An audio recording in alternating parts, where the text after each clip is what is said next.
Hello, everyone, and welcome to the weekly energy update for the week of March 15th, 2026. I'm Renee Spears, a spirit guide channeler and spiritual mentor, and I'm coming to you from beautiful Bozeman, Montana. Every Sunday, I share the energy for the week ahead, and I also infuse the show with some positive vibes, so you get a little positive energy boost just for listening. And this week is the turning point we've been waiting for. And like so many podcasts this year, this one is packed with a lot happening. Eclipse season wraps up this week with the new moon on Wednesday the 18th. And then just 2 days later, on Friday the 20th, we get the Spring Equinox, the start of Aries season, and Mercury retrograde ending, all on the very same day. So let's start with Wednesday's new moon. This is the final new moon of the astrological year, and it's taking place in Pisces, the final sign of the zodiac. With the equinox and the astrological new year so close, this new moon is really about getting ready for what's next. We're tying up loose ends and preparing for a new beginning. And this new moon is also our chance to set intentions for the next chapter.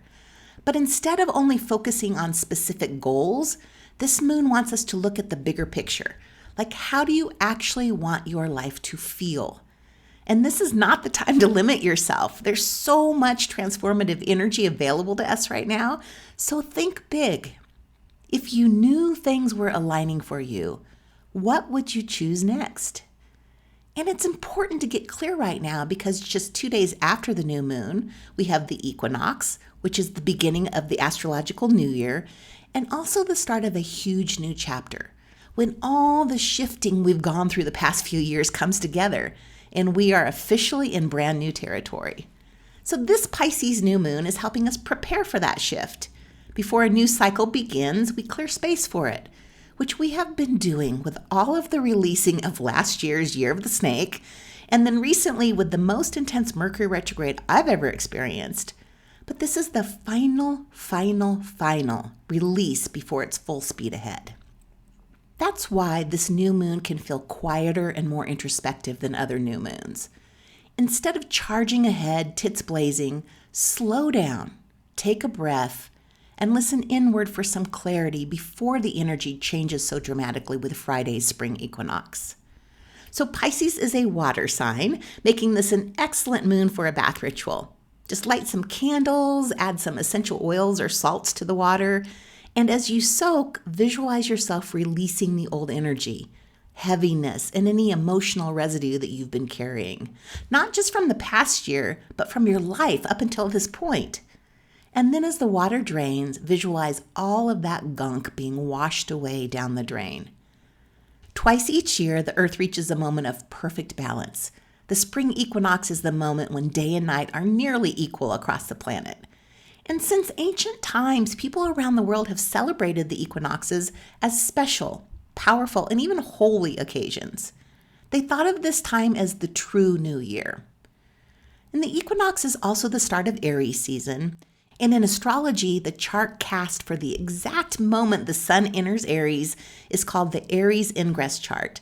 And this chart is used to predict what is going to happen for the year ahead. It's one of the oldest predictive techniques we have. So most years when the sun enters Aries, it's pretty empty. I mean, maybe there's a planet or two nearby. But often the first degree of the zodiac is a blank canvas. But not this time. This equinox is different. This year, there are 6 celestial bodies in Aries: Sun, Saturn, Neptune, Venus, Chiron, and Eris. So Saturn entered Aries on February 13th, and Neptune entered Aries on January 26th. Then on February 20th, they met at 0 degrees Aries for the first time in thousands of years. So when the sun moves into Aries on Friday, it reactivates all of that energy. But this time, Saturn and Neptune have already done their work. Think of it this way. Every year, the astrological new year is like walking into your home on January 1st. Usually everything looks the same. Maybe you got a new calendar on the wall. But 2026's equinox is like walking into your home and discovering that somebody has completely renovated it while you were out. There's new walls, there's new windows, there's a new view. And because Saturn and Neptune were just at 0 degrees Aries a couple weeks ago, that's what Saturn, which is structure, and Neptune, vision, have done to 0 degrees Aries. And the sun's arrival there doesn't just start a new year. It turns on the lights in a brand new room. The sun at 0 degrees Aries conjoins both Saturn and Neptune, and that puts that Saturn-Neptune conjunction back in the spotlight. So every theme from that February alignment, which was about dissolving old structures, building new dreams, confronting illusions, and creating something real from imagination, all that shit gets reactivated. So the equinox doesn't just start a new year.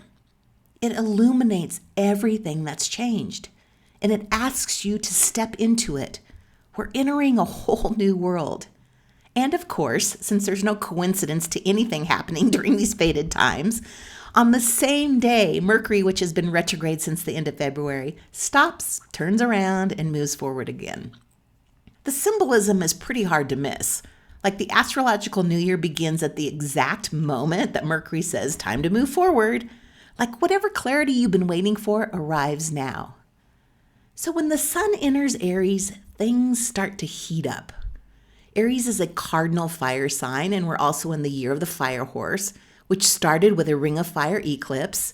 So this fire energy has been smoldering for the past month, and now it ignites.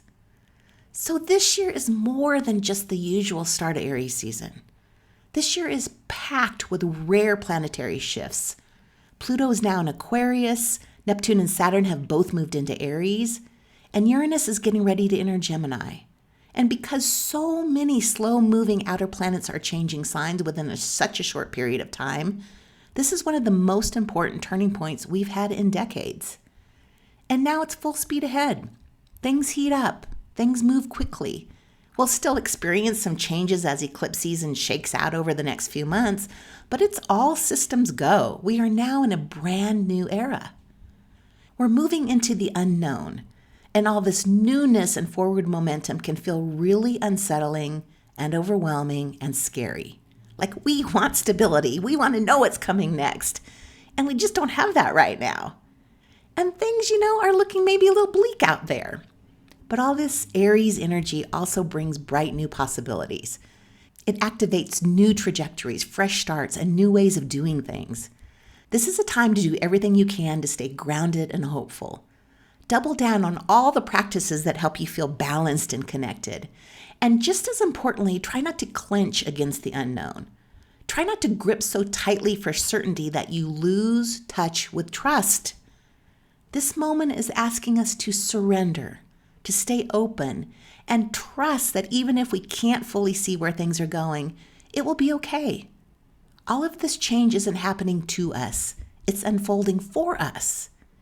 It's a gift that at first we may not like, but down the road we realize, man, this is one of the best fucking gifts I've ever gotten. So one of the areas you may feel the most uncertainty with is money. Like there's a lot of scarcity in the air right now, and it's easy to slip out of abundance and into fear or scarcity. And that is why I'm bringing back Money Manifesting Mondays. We think that once we do work around abundance, we will permanently shift our money energy, but it doesn't quite work like that. It's similar to a diet. Like you start eating healthier and you lose weight, but often once we do lose weight, we go back to the old way of eating and gain it back. And it's similar with money. We shift our energy and are in the flow, and then eventually we slip back into scarcity, which could be happening right now. So I have been leading Money Manifesting Mondays for about 2 decades. Even before I started Abundology, I did it at Rose City Mortgage every Monday morning. So it is a fantastic way to jumpstart your money manifesting vibes and shift your energy. And it's fun. So I am sharing the practices that I return to over and over because they work. And even if you've taken the class before, it might be time for an abundance reset. And when you manifest with a group of people, it amplifies the energy and makes attracting money easier. So the last time I offered this class, the group collectively manifested well over $100,000. So the class is every Monday for 5 weeks. You can attend live or watch the recording. And since 8 is the number of abundance, the cost to the first 8 people to register is only $88. After that, it'll be $111. I'd love to get a big group of us together to do this, to shift our energy and attract a lot of money. So there is a link to register in the show notes, or go to my website, Abundology.com. so we can use all this forward-moving energy to keep ourselves in abundance. And as always, thank you for listening and passing the podcast on to a friend.